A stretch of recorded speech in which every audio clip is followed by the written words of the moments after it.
네, 안녕하세요. 오늘은 기질 척도 중에 하나인 사회적 민감성 부분에 대해서 집중적으로 설명드리고자 합니다.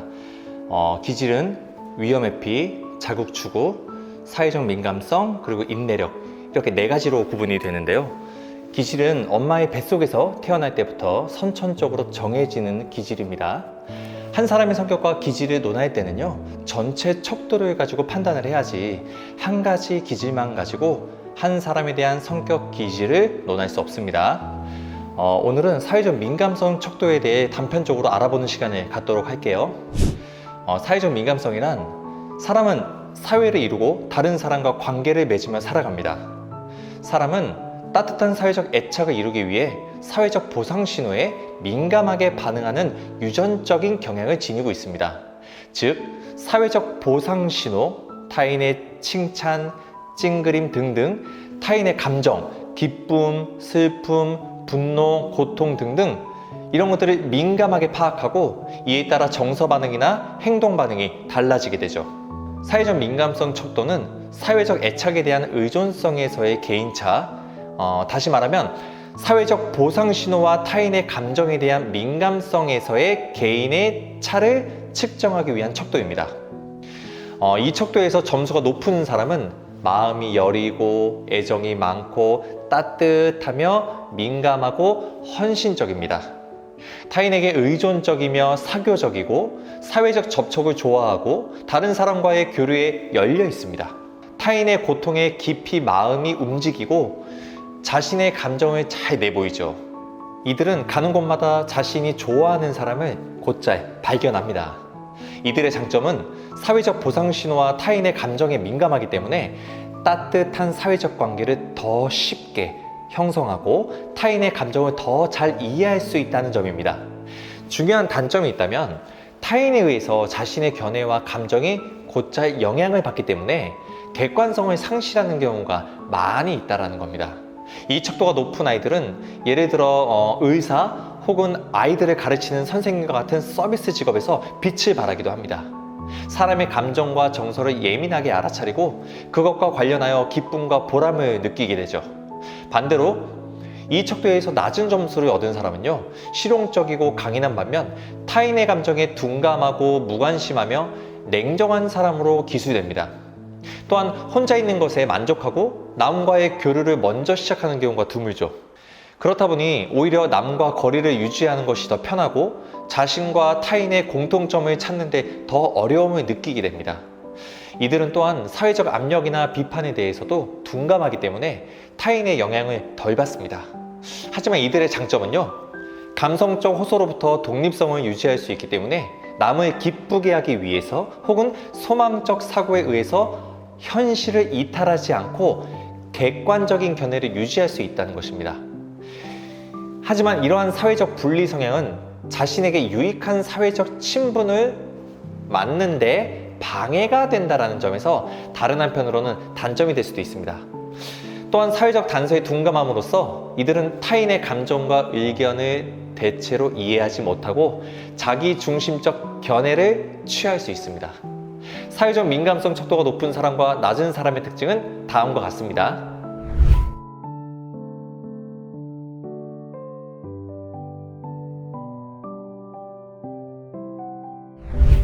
다음은 사회적 민감성 하위 척도인 정서적 감수성, 정서적 개방성, 친밀감과 거리두기, 의존 대 독립에 관하여 설명을 드리고자 합니다. 먼저 정서적 감수성입니다. 이 하위 척도에서 점수가 높은 사람은 마음이 여리고 정에 약합니다. 감수성이 예민하고 동정심과 이해심이 많은 사람으로 감성적 호소에 마음이 깊이 움직이는 경향을 보이죠. 예를 들어 슬픈 영화를 볼 때 남들보다 더 쉽게 눈물을 흘린다거나 또한 주변 사람들이 느끼는 감정을 마치 자신의 개인적 경험인 것처럼 대리적으로 잘 느끼는 경향이 있습니다. 반면 정서적 감수성에서 점수가 낮은 사람은 종종 실리적인 사람으로 인식됩니다. 이들은 강인하고 현실적이며 다른 사람들과 거리를 유지하려고 하죠. 슬픈 음악을 듣거나 영화를 볼 때 지루해하는 등 감성적 호소의 마음이 별로 움직이지 않아서 타인에게 차갑고 냉정하고 무관심한 사람이라는 인상을 주기 쉽습니다. 또한 다른 사람들의 감정에 별로 예민하지 않기 때문에 친밀한 대인관계를 형성하는 데 어려움이 있을 수 있습니다. 그 다음은 정서적 개방성 설명을 드리겠습니다. 이 하위 척도에서 점수가 높은 사람은 잘 모르는 사람들에게도 자신의 감정이나 경험을 솔직하게 잘 드러냅니다. 또한 사회적 접촉을 좋아하고 다른 사람과의 교류에 열려 있으며 다른 사람들에게 쉽게 다가가고 쉽게 가까워집니다. 반면 점수가 낮은 사람은요, 다른 사람들과 너무 가까워지는 것을 좋아하지 않고 남들에게 먼저 다가가지 않고 자신을 잘 드러내지도 않습니다. 그렇다 보니 남들과 친해지는데 시간이 더 오래 걸리겠죠. 세 번째로 친밀감 대 거리두기입니다. 이 하위 척도에서 점수가 높은 사람은 개인 생활보다는 친밀한 관계를 더 선호하죠. 다른 사람들과 함께 가까이 있으려고 하며 자신의 경험이나 감정을 혼자 간직하거나 감추기보다는 가까운 사람들에게 털어놓고 이야기하는 것을 더 좋아합니다. 이들은 따뜻하고 지속적인 사회적 애착 관계를 형성하는 경향이 있죠. 결과적으로 타인의 거부나 모욕에 대해 더 예민한 경향을 보입니다. 반면 점수가 낮은 사람은 사회적 관계를 맺는 것에 대해서 관심이 적고 다른 사람들과 다소간 거리를 두고 떨어져 지내는 것을 선호합니다. 친밀한 관계보다는 개인적이고 독립적인 생활을 더 중요시하다 보니 자신의 내면의 감정을 다른 사람과 함께 나누려 하지 않습니다.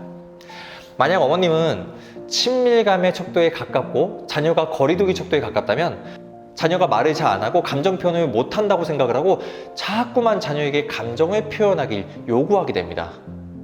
마지막 네 번째로 의존 대 독립 척도입니다. 이 하위 척도에서 점수를 높이 보이는 사람은 다른 사람들로부터 정서적 지지와 승인을 얻는 것에 의존적인 사람입니다. 남들이 자신을 어떻게 생각할 것인지에 대한 신경을 많이 쓰고 심지어 남들로부터 보호와 지배를 자극하고 이끌어내려는 경향을 보이죠. 이들은 다른 사람의 지지와 보호를 바라기 때문에 다른 사람들을 즐겁게 해주기 위해서라면 자신의 것을 희생하거나 자신이 원하지 않는 일을 자원하여 하기도 합니다. 따라서 비판을 당하거나 인정을 받지 못할 때 쉽게 마음의 상처를 입게 되죠. 또한 버림받은 것에 대한 두려움 때문에 집착하며 사회적인 단서에 민감하고 사회적인 압력에 쉽게 굴복합니다. 점수가 낮은 사람은 다른 사람에게 의존적이지 않고 다른 사람의 정서적 지지나 인정을 적극적으로 구하려 하지도 않습니다. 이들은 사회적 압력이나 비판, 배척에 대해 별로 예민하지 않습니다. 그렇다 보니 타인의 감정이나 욕구 때문에 자신의 의견이 흔들리지 않으며 정서적 지지나 보호를 얻기 위해서 특별히 남을 기쁘게 하려고 애쓰지도 않습니다. 다른 사람들에게 독립적이고 자족적이며 사회적 압력에 쉽게 굴복하지 않는 사람으로 인식되곤 합니다. 사회적 민감성과 그에 따른 하위 척도까지 알아봤는데요. 사회적 민감성 기질이 높은 사람일수록 성격 차원에서 자율성 척도를 반드시 높여줘야 됩니다. 자율성은 한 개인으로서 존재하기 위해서 어떤 상황 가운데 자신의 의견을 잘 표현하는 능력을 말하기도 합니다.